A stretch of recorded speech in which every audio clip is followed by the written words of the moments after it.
Hey, church family. Thank you for joining us for these 28 days to pray. I don't know about you, but these past 28 days have just been a big encouragement to me in my life.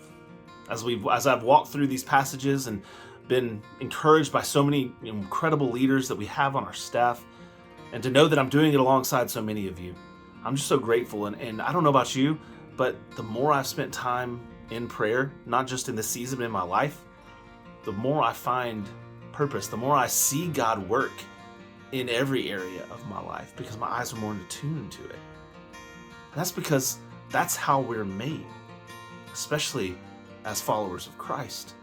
2 Corinthians 5:17 teaches that, therefore, if anyone is in Christ, he or she is a new creation.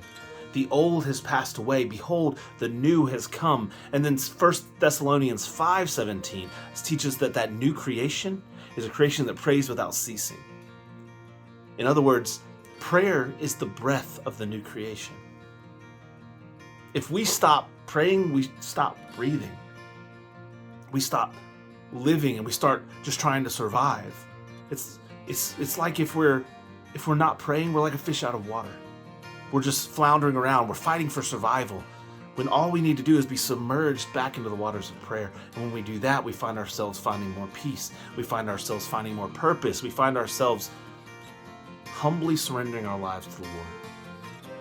And that's what we want to see all of us do. And that's why my hope for us as a church, as we wrap these 28 days up, is that this isn't the end of our prayer journey together, but the beginning.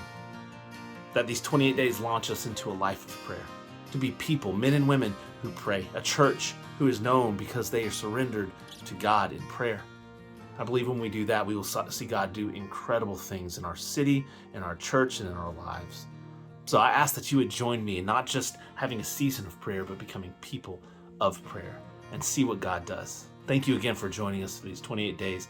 I look forward to seeing what God does in our lives in the years to come.